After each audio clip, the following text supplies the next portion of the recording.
Olá, tudo bem? Você já ouviu falar no caso Anon? Teve uma notícia bastante interessante agora, em junho, e eu gostaria de comentar aqui com vocês. Antes de continuar, eu sou o Renato Boiú, da Veolink. Este aqui é o CT Cybersecurity, todos os sábados, 9 da manhã, no canal do CT. Se você ainda não está inscrito no canal, se inscreva, ative as notificações todas, para receber todas as novidades que o canal do CT tem publicado aí, que tem muita informação interessante, muito conhecimento, muito aprendizado para a gente viver em segurança. Bom, dentro do mundo da cibersegurança é muito comum a expressão cavalo de Troia, todo mundo já ouviu falar, né? Que são aqueles softwares, aqueles programas que parecem ser uma coisa e aí você depois descobre que é outra. Parece que é alguma oferta, parece que é algum bônus, alguma coisa, um cupom, por exemplo, num site, e aí você vai clicar e na verdade é uma tentativa de crime, uma tentativa de invadir as suas contas, de extorquir dinheiro, de implantar um ransomware no seu computador. Então ficou muito popular na década de 80, década de 70 esse termo, né, de cavalo de Troia, o Trojan. E recentemente teve um caso que eu achei curioso, interessante conversar aqui para quem se interessa por cibersegurança, que é o caso do software chamado Anon. Não confundir com a rede Anonymous, tem uns hackers, na verdade um movimento antigovernamental anarquista chamado Anonymous, não é a mesma coisa não. Então o que eu estou falando é de um aplicativo. O que é interessante nesse caso? Eu vou compartilhar aqui a minha tela. O que é interessante é que esse caso se trata de um software que foi desenvolvido pelo FBI.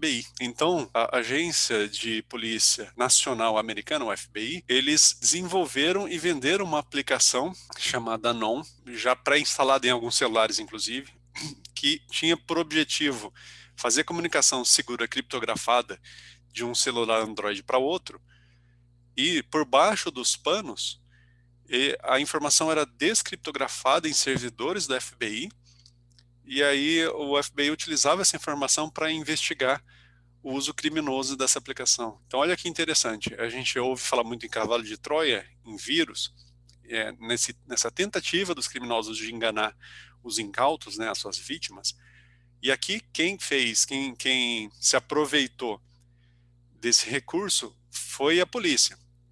É lógico que isso tem uma série de questões de debates de aprovação jurídica, de validade dessas provas, de recurso, etc. Mas eles não dão ponto sem nó, eles já fizeram toda a premissa desse projeto aqui, dessa iniciativa, já com um respaldo jurídico prévio.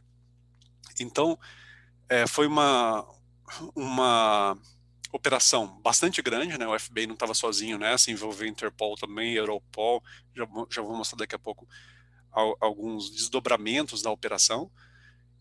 Resultou em mais de 800 prisões em 16 países, então foi uma operação muito grande e utilizaram a cibersegurança como ponto de entrada para interceptar a comunicação dos criminosos, mas foi um ponto de entrada que a iniciativa partiu dos próprios criminosos. Então, o bandido tentando fazer a comunicação com seus comparsas de uma forma segura, falou, vou utilizar essa aplicaçãozinha, e na verdade é uma aplicação que a FBI estava fornecendo para espionar os criminosos aqui e conseguir essa informação, essa inteligência.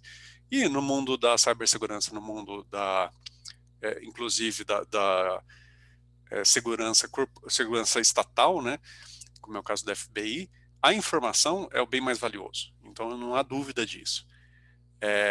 E aí, olha só, eles interceptaram durante 18 meses de operação, então 1 ano e meio, 27 milhões de mensagens. Lógico, tinha muita coisa que não era criminosa, que era uma comunicação simples entre pessoas que queriam só ter algum nível de privacidade, mas boa parte era comunicação criminosa sim. E aí eles encontraram, eles venderam esse software chamado Anom. Hoje o site, que era o site utilizado para o aplicativo, está lá com o logotipo do FBI, do Departamento de Justiça, com a operação que chamava Ironside no Austrália. Então a polícia da Austrália colocou isso, vários países participantes aí dessa operação, uma operação muito grande de larga escala. E, inclusive, tem um formulário, caso você tenha utilizado essa aplicação, e você quer saber, será que eu estou sendo investigado? Será que acharam que alguma coisa que eu comuniquei lá era algo criminoso? Preencha os seus detalhes e aí a FBI vai falar sim, você está sendo investigado ou não. No seu caso não teve problema. Um ponto interessante da aplicação é que é o seguinte, ela se disfarçava de calculadora. Então, a ideia os celulares eles tiravam todas as aplicações, toda a aplicação usual que vem de fábrica, eles arrancaram, deixaram só uma calculadorinha lá, e aí ao fazer uma determinada combinação lá específica, a calculadora se convertia no sistema de mensageamento. Então, se você utilizou essa aplicação aqui, teria que entrar com a senha da calculadora para a FBI falar assim, não, realmente você instalou, vou garantir que é você mesmo, e você está sendo investigado ou não, você já foi liberado de investigação, percebemos que você não fez nenhum uso criminoso aí desse software. Então, o interessante é que a aplicação, ela chegou num ponto que o criminoso ele confiou tanto que ao invés de fazer comunicação por código, mandando mensagens usando códigos, como é muito comum no crime, né? Não falar, eu estou com um tijolo de cocaína aqui, fala, eu estou com o pacote, eu estou com o tênis. O tráfego usa muito esse tipo de códigos, né, de codificação nas mensagens. Mas na confiança de que a aplicação, o app, já era seguro o suficiente, os criminosos falavam claramente, eu estou aqui com um X tijolo de cocaína, inclusive mandaram algumas fotos de produto de crime, já vou mostrar daqui a pouco, dentro da aplicação. Então foi um caso bem interessante. Os criminosos, eles chegavam a solicitar novos recursos na aplicação, faziam sugestões, olha, eu daria para trocar aí, para colocar um determinado recurso para mandar vídeo, por exemplo. E eu imagino que os desenvolvedores da FBI do outro lado davam risada, né? Nossa, como é que caíram tão bem assim nesse nosso cavalo de Troia?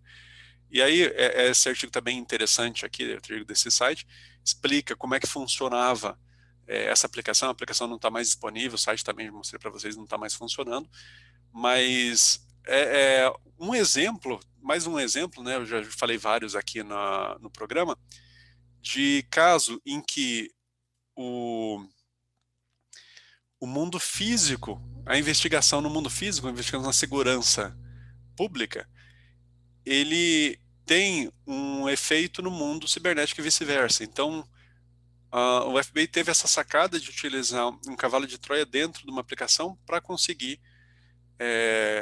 ganhar uma certa confiança aí dos criminosos e interceptar a comunicação deles de forma de iniciativa do próprio criminoso. Então foi bem interessante esse caso, né? A Europol tem no site deles, eles têm bastante informação sobre os resultados da operação. Então foram resultados bastante respeitáveis. 8 toneladas de cocaína foram apreendidos, armas, 250 armas, né, de fogo.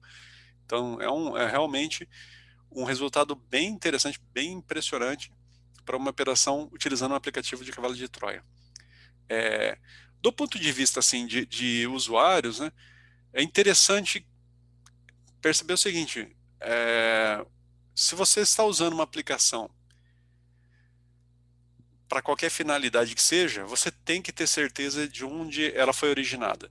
Quem que foi o desenvolvedor dessa? Por que eles estão te ofertando essa aplicação? Aplicações gratuitas, né? A gente tem muita aí, lógico, eu não posso dizer que a gente não deveria nunca usar uma aplicação gratuita. Mas como que o desenvolvedor dessa aplicação ganha dinheiro? Alguma coisa deve ser questionada, né? É lógico que existem organizações, existem fundações até de open source que têm fins filantrópicos, eles envolvem com código-fonte aberto, inclusive, aplicações que podem ser recompiladas, então isso é interessante do ponto de vista de cibersegurança.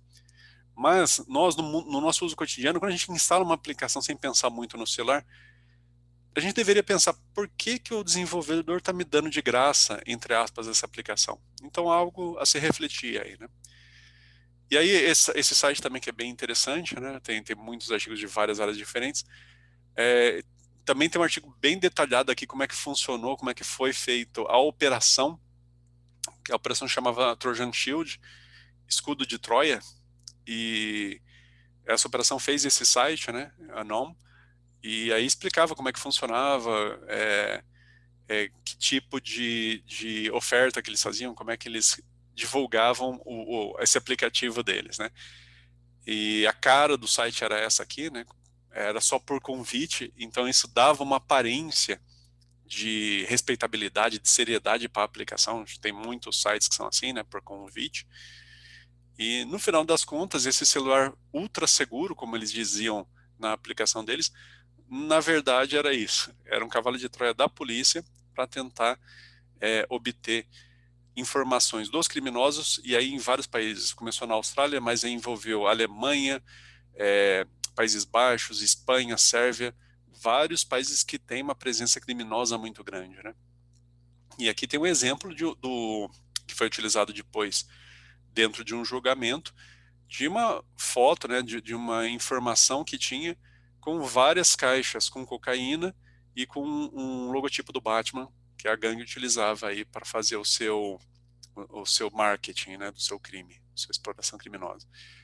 Então, quando você vê o mapa de uso, né, desse aplicativo, os principais eram Alemanha, os Países Baixos, Espanha, Austrália e Sérvia, mas a gente percebe que o Brasil também tinha usuário.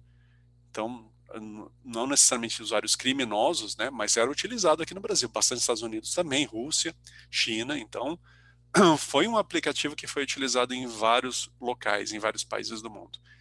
E esse artigo, inclusive, traz um documento interessante aqui, que é um documento oficial